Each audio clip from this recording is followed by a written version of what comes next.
Em 1998, um jato militar americano rompe o cabo de um teleférico nos Alpes suíços. A tripulação poderá enfrentar uma corte marcial pela morte de 20 pessoas. Os investigadores precisam descobrir como um voo de treinamento de rotina acabou em uma catástrofe. Teria sido um acidente causado por uma falha nos instrumentos ou o resultado de um passeio imprudente? Há grandes suspeitas de que o exército americano tentará proteger seus colegas a qualquer custo. Pela primeira vez, o navegador conta sua história. Não é que o avião dos fuzileiros navais tenha atingido água sem lei. Foi um massacre na neve. Tragédias não acontecem. Elas são desencadeadas por uma corrente de eventos importantes. Vamos solucionar as pistas e fazer a contagem regressiva para os segundos fatais. Segundos fatais. Colisão nos Alpes. Dia 3 de fevereiro de 1998, 13h13 da tarde. O jato Prowler da Marinha Americana sobrevoa as montanhas Dolomite, na Itália, em baixa altitude.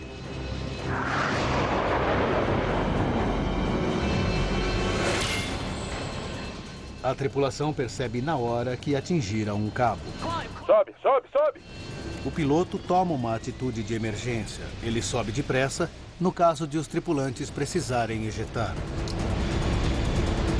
A equipe avalia os danos. Parece que sofremos danos na asa direita e no estabilizador vertical.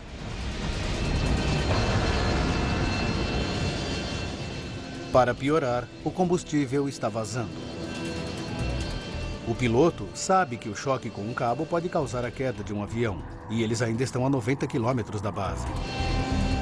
O capitão Ashby é um piloto muito experiente, mas há uma grande chance de ele não conseguir chegar à base. O voo saiu do norte da Itália como uma missão de treino de rotina. Saiu da base em Aviano.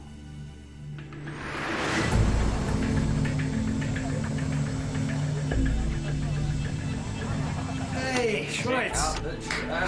13 horas. O piloto, capitão Richard Ashby, se prepara para decolar. Essa será sua última missão com o esquadrão, pois ele fora promovido a piloto de caça. Hoje nós vamos sobrevoar alguns picos, lagos, e há várias pessoas praticando hang glider. O navegador, capitão Joe Schweitzer, 1.500 metros. é quem planeja a rota e guia o piloto sobre o difícil terreno. Depois vamos para o sul, ao longo dessas cristas e vales.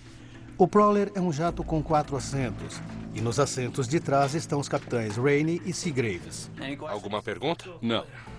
Em uma missão operacional, seu papel é lidar com os dispositivos e sistemas eletrônicos. Vamos lá, sorria. Eles fazem parte de um esquadrão da Marinha Americana destacado pela OTAN para voar sobre os céus da Bósnia castigados pela guerra. Se atacado, a única defesa do Prowler é voar depressa e baixo. E é o que eles estão treinando hoje.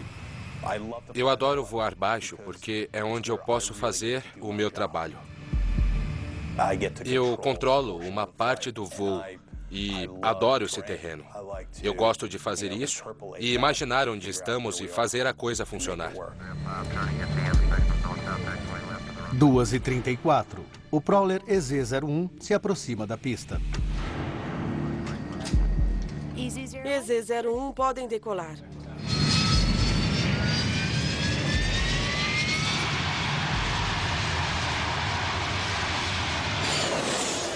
As condições do tempo estão perfeitas para voar e esquiar. 90 quilômetros a oeste de Aviano fica o Film Valley.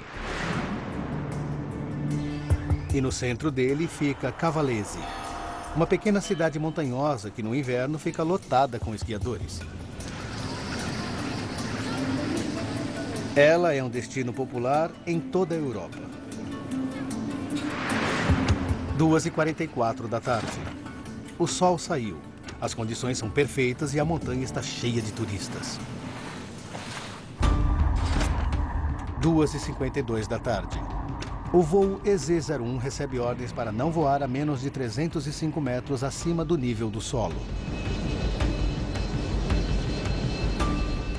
Mas à medida que o avião desce, o radar do altímetro emperra. O altímetro é um instrumento que deverá avisá-los se eles ultrapassarem a altura mínima. Eu vi o altímetro parar e o procedimento normal é desligar, reiniciar e ele começa a funcionar novamente. Se isso não acontecer, você tem que nivelar a rota manualmente e foi o que fizemos. Depois ele continuou a funcionar e como tudo parecia bem, tomamos uma decisão: continuar. O Prowler é uma aeronave antiga e temperamental. Estávamos pilotando uma aeronave dos anos 70. Coisas assim acontecem o tempo todo. Em Cavalese, os turistas vão dos picos à cidade em teleféricos. 3:06 da tarde. O Prowler se aproxima do Lago Garda. A tripulação sabe que esta é uma área propícia para paragliders e sobe até uma altura segura. Na época, tudo estava seguindo como deveria seguir. A tripulação estava conectada, respondendo. Eu achei que estávamos indo muito bem.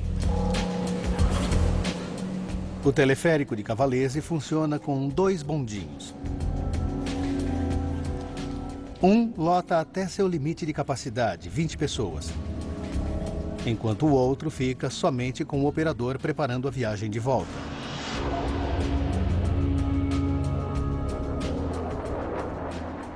O EZ-01 entra em Film Valley.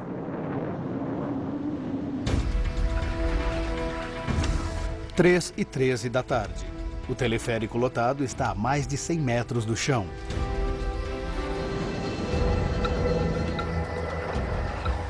Parecia tudo bem. Checamos a altitude, nos localizamos.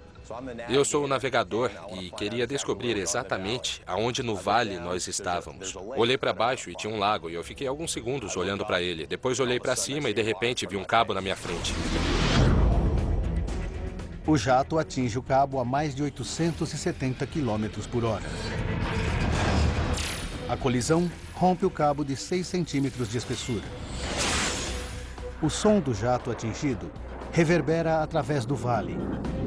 E as pessoas da cidade imediatamente percebem que algo está errado. Olhamos para cima e vimos um avião voando verticalmente. Ainda me lembro de ter visto os motores em chamas. No Prowler, a tripulação não sabe que cabo era aquele que havia danificado o jato. De repente, olhamos para a asa e tivemos um choque. Era como se uma serra tivesse cortado 1/4 da aeronave. A melhor maneira de descrever isso é dizendo que parecia que tinha 15 cascavéis no seu colo e você tinha que tirar todas elas se quisesse sobreviver.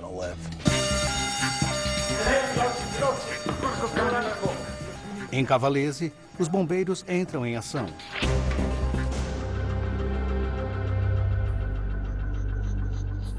Eles se preparam para a devastação causada pelo acidente e ficam chocados com o que encontram. Ma quando siamo arrivati sul posto abbiamo visto la funivia. Quando chegamos, vimos o teleférico caído. O cabo estava partido e jogado no chão. E havia uma mancha enorme de sangue. Chiazza di sangue polverizzato che circondava la funivia. No ar, a tripulação do Prowler luta pela vida sem perceber a devastação em terra firme. A aeronave ficou muito danificada. Perdemos nossos sistemas hidráulicos e o piloto teve que assumir todos os controles.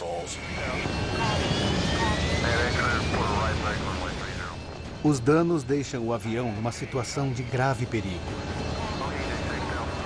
Serão necessárias todas as habilidades e experiência da tripulação para manter o avião no ar. Aviano, aproximação. Aqui fala o EZ-01. EZ-01 para Aviano. EZ-01. 2 minutos após o acidente, o navegador Schweitzer fala pelo rádio com a torre de controle de Aviano. Aproximadamente 16 quilômetros a oeste do campo. EZ-01, temos contato pelo radar. Qual é a sua emergência? Temos um avião avariado. Estamos precisando aterrissar. Quantas pessoas estão a bordo e quanto combustível vocês têm? Em Cavalese, as equipes de emergência enfrentam a dura realidade da cena. Poi alla fine, purtroppo, quella corsa... Infelizmente, apesar da velocidade de nossa resposta, não havia nada que pudéssemos fazer por eles. Sono servite a poco perché purtroppo le persone... Porque os ferimentos dos passageiros do teleférico, quando atingiram o solo, eram muito sérios.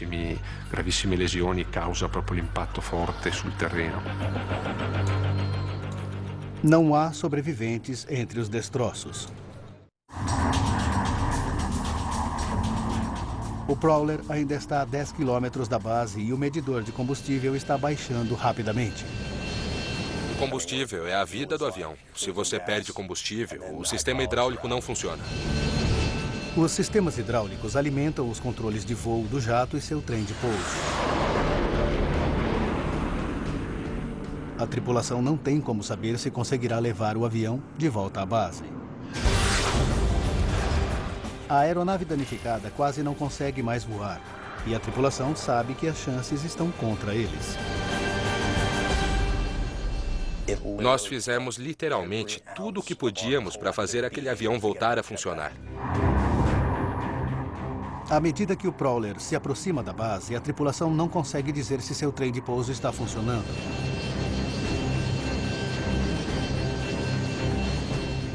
Eles precisam, então, da torre de controle para fazer um contato visual. EZ-01, aqui fala aproximação de avião. O seu trem de pouso está intacto e vocês podem aterrissar na pista 5. Devido ao avião apresentar danos extensos, a tripulação terá que usar o sistema de aterrissagem de emergência e as equipes de resgate se preparam para o pior. Essa sensação de urgência foi uma das experiências mais intensas pelas quais eu já passei.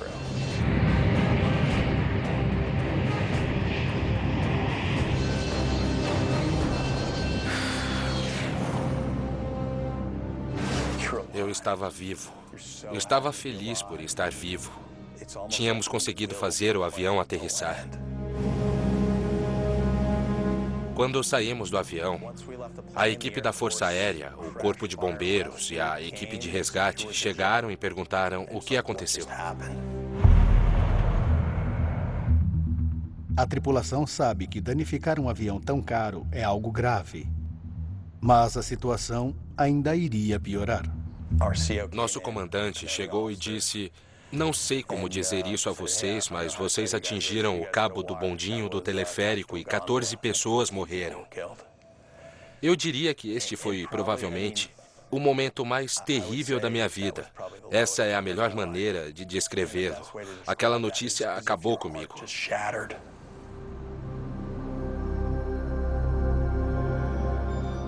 À medida que os corpos vão sendo identificados, o número de vítimas sobe para 20. Eu chorei como uma criança. Você chora porque você se faz a seguinte pergunta: por que eu sobrevivi e eles morreram?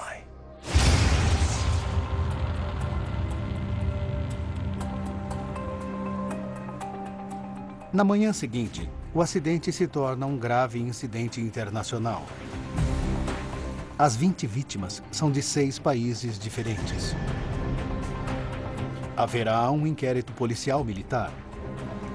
Os investigadores precisam saber por que um voo de rotina terminou em catástrofe. O mundo observa e espera. As emoções estão no limite. As famílias das vítimas, a comunidade local e a mídia mundial querem respostas. Agora, revendo os eventos cruciais daquele dia e aprofundando a investigação, poderemos revelar a verdade por trás do que causou os trágicos eventos em Cavalese.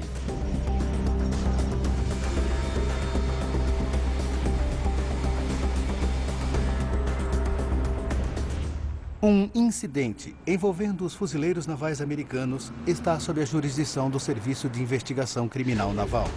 O agente especial da NCIS, Mark Fallon, vai para Cavalese.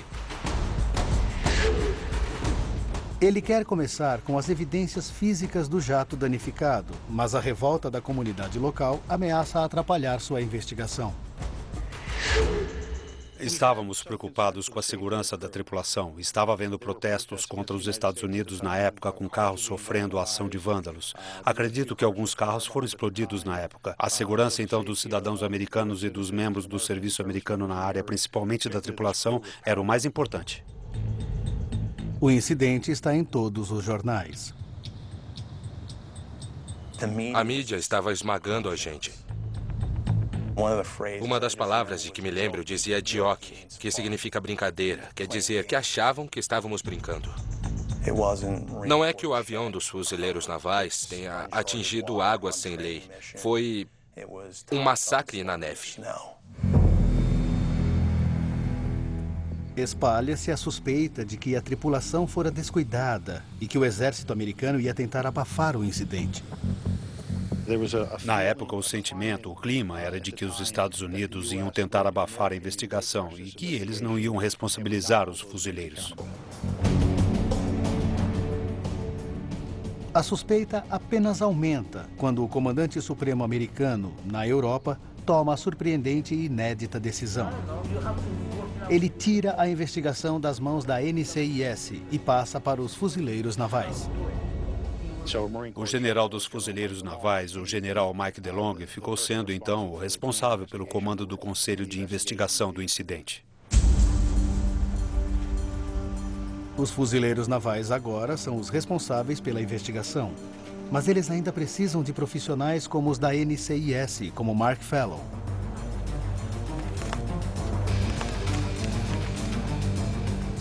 É ele quem deveria investigar o caso, mas deixa que os fuzileiros façam o relatório oficial. Porém, ele teme que este desenvolvimento comprometa a investigação. Da perspectiva de um investigador, era algo impactante, porque nesse ponto você não tinha investigadores criminais profissionais que ganhassem a vida com isso, coletando evidências e fazendo investigações. Agora, sob a direção dos fuzileiros navais, Fallon e sua equipe continuam seu trabalho. Como um avião pode ter atingido cabos a 190 metros, que é abaixo de uma altitude mínima de voo?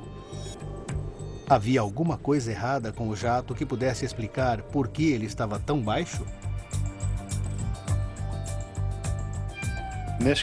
Neste caso, tínhamos que olhar o equipamento, tentando determinar se estava funcionando adequadamente apenas para estabelecer qual era a verdade. O Prowler armazena informações de voo em um aparelho de armazenamento de dados. Ele é enviado para análise. Mas há também o radar do altímetro, que diz ao piloto a que altura o avião está. Ele deveria ter soado um alarme bem antes de o avião ter atingido a altura do cabo do teleférico. A NCIS precisa então verificar o altímetro. Não havia nada de errado na leitura do altímetro. Ele estava totalmente dentro das especificações normais. Eu confiei 100% nos rapazes que fizeram o teste naquele instrumento e que disseram que estava funcionando corretamente. Isso sugere que a tripulação deveria saber exatamente sua altitude. Mas então a equipe de Fallon faz uma descoberta que pode mostrar o que a tripulação fez durante o voo. Eles estavam levando uma câmera a bordo. Sorria. Deixe para filmar a paisagem. Pegamos a fita e a levamos para os técnicos de audiovisual na base da Força Aérea em Aviano, e na hora de assistir ao vídeo estava tudo azul.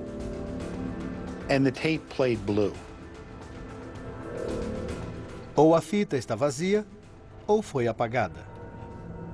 A tripulação nega ter usado a câmera.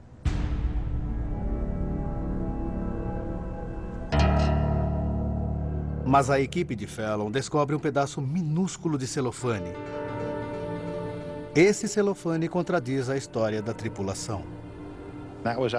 Era um pedaço de celofane que parece ter saído da fita de vídeo. E para um investigador experiente como Fallon, isso não faz sentido. Pareceu que eles tinham aberto a fita. Pelo menos essa era a nossa teoria quando vimos o celofane. Me pareceu incomum que eles estivessem tendo tantos problemas e não tivessem gravado a rota. Fallon suspeita que a tripulação esteja mentindo. Mas, por enquanto, ele tem que aceitar que não irá descobrir muita coisa com a fita. O gravador de dados revela que o jato passou dos 305 metros do limite de altitude mais de uma vez.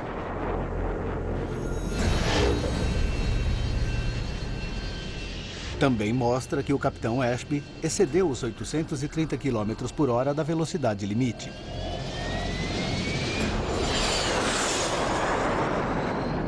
Isso sugere que a tripulação fora imprudente. Mas pode haver outras evidências. E Fallon refaz a rota. Tivemos que levar os investigadores ao local, nos Alpes, e fazer o que chamamos de trabalho duro, ou seja, bater de porta em porta tentando ver se as testemunhas poderiam nos ajudar a recriar o que aconteceu naquele dia com aquele voo. Ele quer que as testemunhas oculares apoiem os dados recuperados do avião. As testemunhas com quem conversamos diziam não lembrar de terem visto nenhum avião voando tão baixo quanto aquele.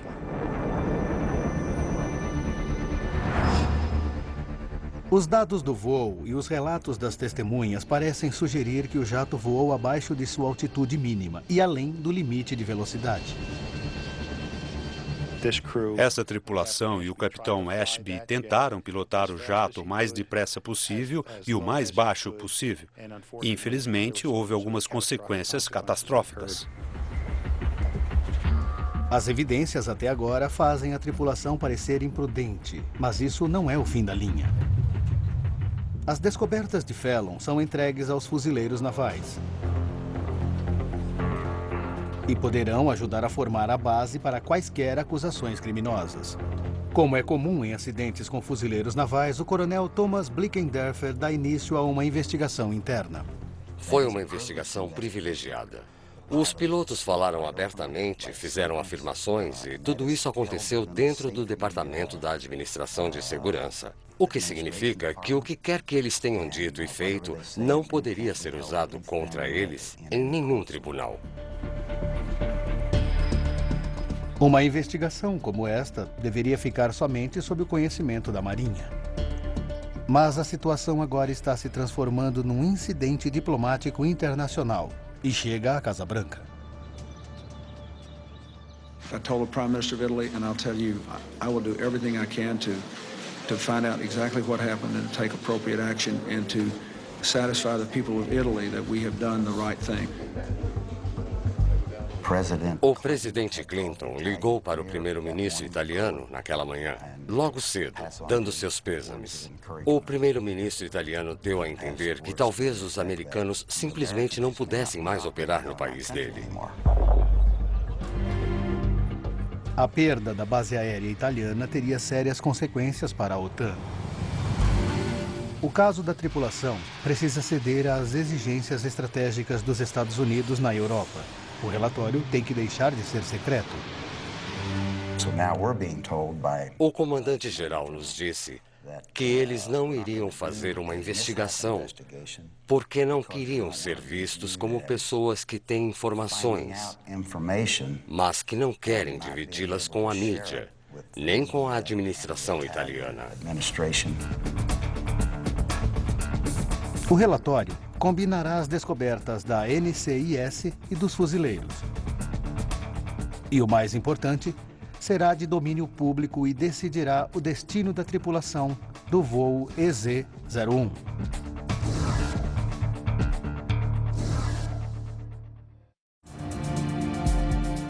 O coronel da Marinha, Thomas, tem todas as evidências descobertas pela NCIS. Mas, como prática padrão nas investigações do Exército, ele realiza outras investigações, começando pelo registro de voo da tripulação. Eles tinham uma reputação excelente, eram trabalhadores, muito conscientes, nenhuma tendência para atitudes imprudentes nem nada parecido. O piloto, Capitão Ashby, havia sido recentemente escolhido para o programa F-18, o que significa que ele havia sido escolhido entre centenas. Os registros da tripulação mostram que eles são experientes e proficientes, mas o voar em baixa altitude é uma habilidade para a qual os pilotos precisam treinar regularmente. Você precisa treinar esse tipo de voo quase todos os dias, apenas para se manter familiarizado com o movimento e velocidade do avião, para saber como se comunicar com o seu navegador. Se você não treinar continuamente, você perde a proficiência para fazer esse tipo de voo.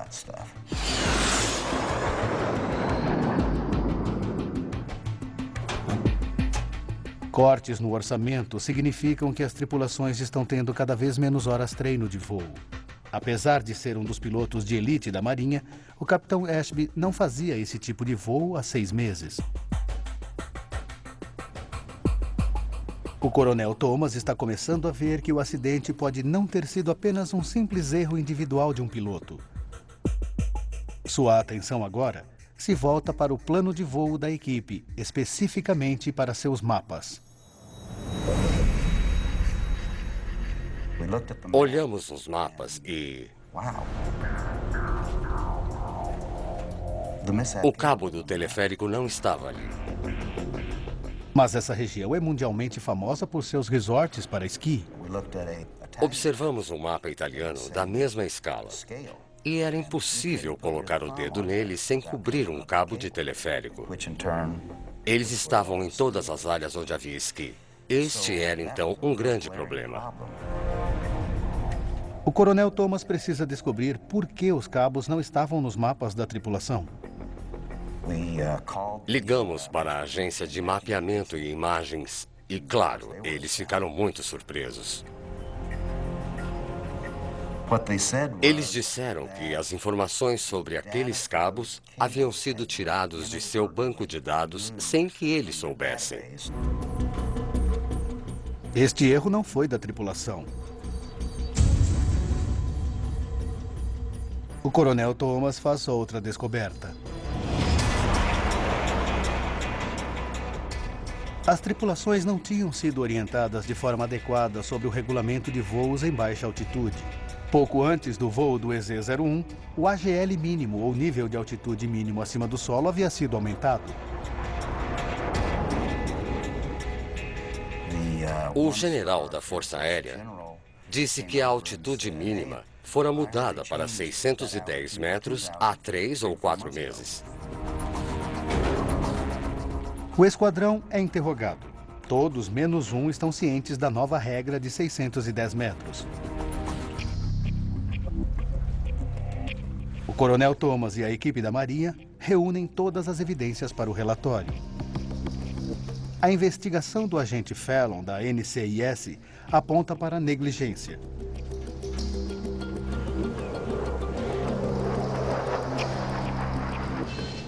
Mas o Coronel Thomas descobriu reduções no tempo de treino da tripulação, erros no mapa e informações que não tinham chegado à tripulação. Esses são erros sistêmicos. Ele registra tudo isso no relatório. Mas as altas patentes da Marinha estão preocupadas. Se a tripulação for considerada culpada pelo acidente, os Estados Unidos poderão perder o acesso às bases aéreas italianas. O culpado precisa ser apontado e a palavra final no relatório é crucial. Tivemos discussões em tom elevado, quase brigas mesmo, sobre conseguir informações e não fazê-las constar no relatório. Eles queriam que algumas das informações postas no relatório fossem escritas de uma forma negativa com relação à tripulação, quase que dizendo que eles haviam sido imprecisos e cometido erros. Um mês após o acidente, o chefe das investigações, o general DeLong, apresenta o relatório.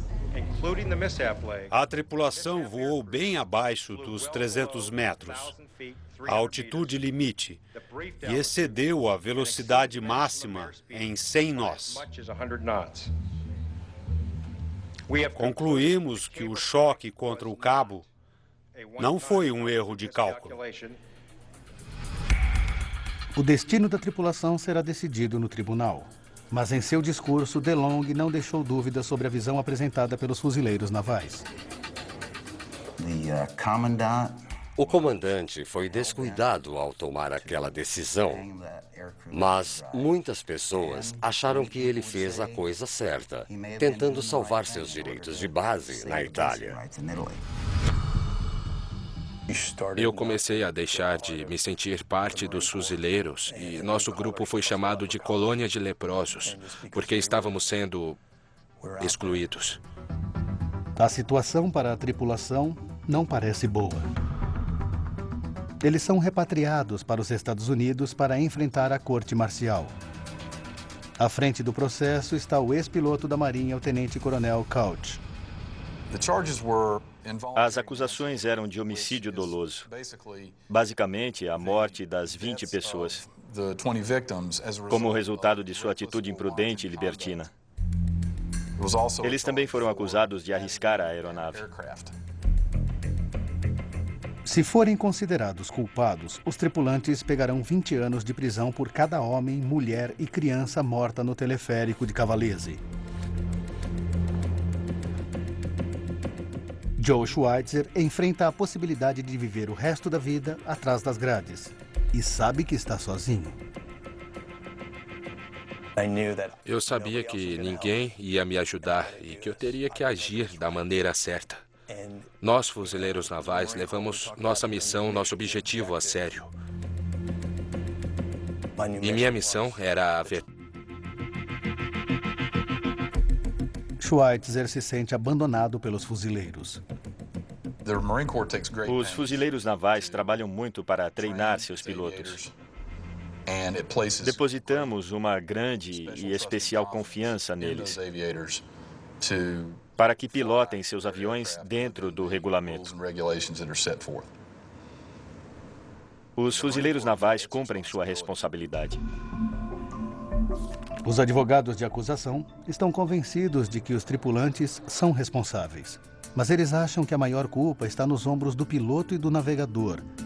Na esperança de conseguir uma condenação, eles decidem oferecer aos 2 outros membros da tripulação um acordo. Um dos tripulantes daquele avião, o capitão Seagraves, estava no banco traseiro e recebeu imunidade.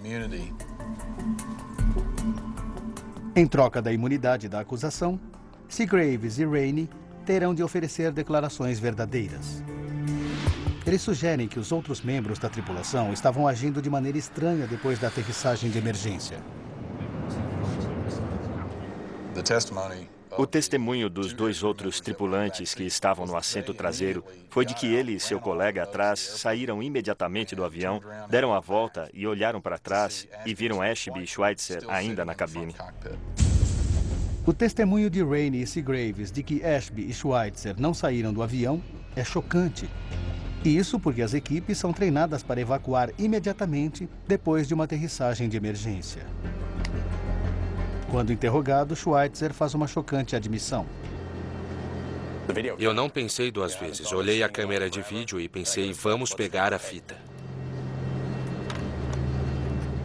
Eles removem a fita da câmera e a substituem por uma vazia. Fazendo isso, eles apagam uma evidência crucial. Schweitzer nunca havia falado publicamente sobre suas ações, mas agora podemos refazer o percurso do EZ-01 e revelar por que ele pegou a fita. Durante o voo, foi isso que eu comecei a ver. Nós estávamos a 1.500 metros acima do Lago Garda. É um lago lindo. Eu peguei a câmera e foi a última vez que eu filmei a paisagem. E depois eu sorri para ela. Segundo o navegador, foi uma inocente filmagem de um voo feliz. Mas quando ele fica sabendo da morte das 20 pessoas, o seu sorriso, enquanto filmava, começa a assombrá-lo. Meus pensamentos de um sorriso feliz perto do sangue na neve passando na CNN ficava mais forte e me consumia cada vez mais. Então eu tomei uma decisão, eu preciso dessa fita. E eu disse, Trash, me dá a fita.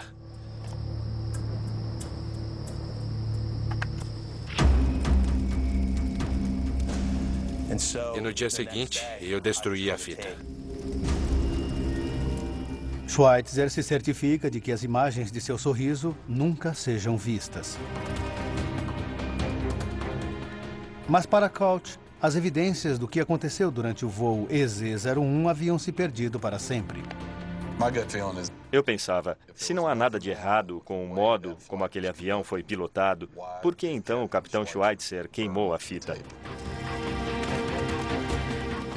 Eu analisei seu treinamento como oficial dos fuzileiros. Se houvesse evidência e se ela tivesse sido destruída, aquilo já era uma confissão de culpa. A acusação acredita que se a tripulação tivesse voado de acordo com o regulamento, não teriam queimado a fita. Eles pretendem usar essa nova informação como prova adicional no julgamento. Um ano após a tragédia com o teleférico de Cavalese, tem início a corte marcial. A acusação argumenta que Ashby não teve desculpa para voar mais baixo do que a altura mínima permitida, 305 metros. Estávamos muito confiantes com relação às evidências, e nossa confiança vinha do fato de que havia uma restrição de 300 metros para essa aeronave. E a menos que a vida do piloto esteja ameaçada, a menos que a missão exija, o piloto deve seguir os regulamentos. Mas mesmo sem estar sob essas circunstâncias, ele estava a 300 metros. Se o capitão Ashby quiser evitar a cadeia, a defesa terá que explicar por que o jato dele voou abaixo dos 300 metros exigidos. Eles pedem, então, a ajuda de um ex-aviador especialista em orientação espacial, o Dr. Fred Peterson. Eu disse a eles que ficaria feliz em participar desse caso, que era parte de meu dever como oficial ativo. Mas disse a eles, tenho que dizer que talvez vocês não gostem das respostas que eu tenho. A área de especialidade de Peterson é a da percepção visual. Ele entende os complexos cálculos mentais exigidos de um piloto militar. Em altas altitudes, o piloto usa o horizonte como ponto de referência. O horizonte fica a uma distância fixa do avião, portanto, ele permanece em uma altura constante em seu campo de visão. Abaixo do nível da rota, o capitão Ashby não consegue ver o verdadeiro horizonte e então adota o final do vale como seu ponto de referência. À medida que se aproxima de seu ponto de referência, o falso horizonte cai em seu campo de visão. Para compensá-lo, ele abaixa o nariz do avião, fazendo-o descer.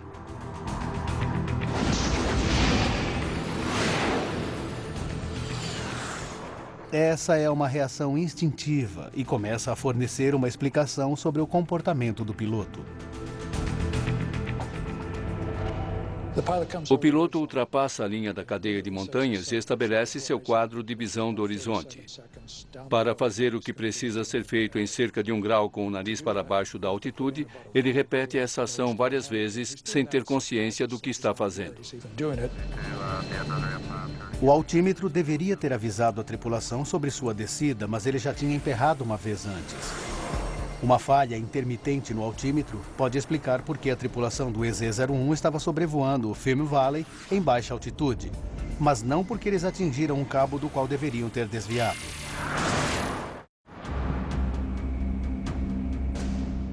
O Dr. Fred Peterson desenvolveu uma teoria que pode explicar por que a tripulação bateu num cabo que 4 segundos antes do impacto, pelo curso original, eles teriam evitado. Ele acredita que Ashby vivenciou, sem saber, uma estranha ilusão visual no momento em que viu o cabo. Saiu do nada, se ergueu sobre o terreno. Eles acharam que o cabo estava acima deles, quando de repente eles o viram. A nova e original teoria de Peterson forma a base para a defesa. Ela explica que escolher um ponto fixo no horizonte pode dar a ilusão de objetos aparecendo acima do piloto, quando na verdade eles estão abaixo dele. De repente, ele só sabe que está prestes a morrer e a única maneira possível de se salvar é baixando o nariz do avião. Ele vai forçar o manche para frente com a mão direita e, quando fizer isso, o peso do avião cairá na asa esquerda, que é exatamente a trajetória em que o jato atingiu o cabo. O testemunho de Peterson parece ser claro, mas o treinamento de um piloto inclui o julgamento da distância até o chão. Quando você entra num vale e vê carros, estradas, árvores, todas essas coisas juntas, isso te dá uma ideia de que distância você está do chão. Na aviação militar chamamos isso de Mark I Eyeball. Isso significa que o piloto tem condições para ver. Cout acredita piamente que a responsabilidade do acidente é da tripulação. Nós, da equipe de acusação, chamamos isso de jogo de culpa. Eles queriam pôr a culpa na ilusão de ótica, queriam culpar a aeronave, queriam culpar o esquadrão por erro de informação. Nós, da defesa, estávamos tentando culpar tudo, mas a culpa maior estava nos ombros da tripulação, dos capitães Ashby e Schweitzer. A defesa argumenta que os fuzileiros navais devem aceitar a responsabilidade pela falta de treinamento e da informação que não chegaram até eles. O destino de Ashby é então decidido por um júri de fuzileiros navais, metade deles, pilotos. Eles levam apenas 7 horas para dar seu veredito. O capitão Ashby é considerado inocente de todas as acusações. Quando terminou, foi uma sensação maravilhosa, porque eu acho que nós conseguimos parte de nossa missão, que era dizer a verdade. O júri considera Schweitzer e Ashby inocentes. Para muitos, esta é a ocultação que a comunidade internacional temia. Há 2 pontos chocantes sobre esse caso. O primeiro é que este fato aconteceu. E o segundo é que o capitão Ashby foi perdoado por matar 20 pessoas. Na verdade, um dos membros do júri veio até mim depois do veredito e disse que pela primeira vez ele estava envergonhado como fuzileiro naval, pois sentiu que a justiça não foi feita. A fita destruída não foi esquecida. Ashby foi sentenciado a 6 meses de prisão por obstrução da justiça. Ele e Schweitzer foram afastados de suas funções de forma desonrosa. Eles são as únicas 2 pessoas que sabem o que aconteceu naquele voo, quando o EZ-01 deixou 20 turistas em seus últimos segundos fatais de vida. Mas uma coisa é certa. 40 minutos antes da tragédia, o EZ-01 decola da base aérea de Aviano.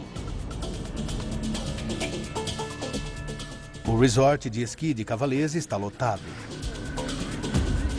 Segundos depois, o altímetro trava e é reiniciado. O EZ-01 continua seu voo. Formam-se filas para subir no teleférico no vale. Às 13h07 da tarde, o EZ-01 se aproxima do Lago de Garda e Schweitzer filma o voo. 19 pessoas e o operador estão no local. A 20 segundos da tragédia, o EZ-01 entra no vale a 300 metros de altura e começa a descer até 160 metros. 4 segundos depois, Ashby vê o cabo. E achando que está acima dele, ele mergulha. Às 15h13 da tarde, o avião colide com o cabo. O jato fica danificado, o bondinho cai e seus 20 ocupantes estão mortos.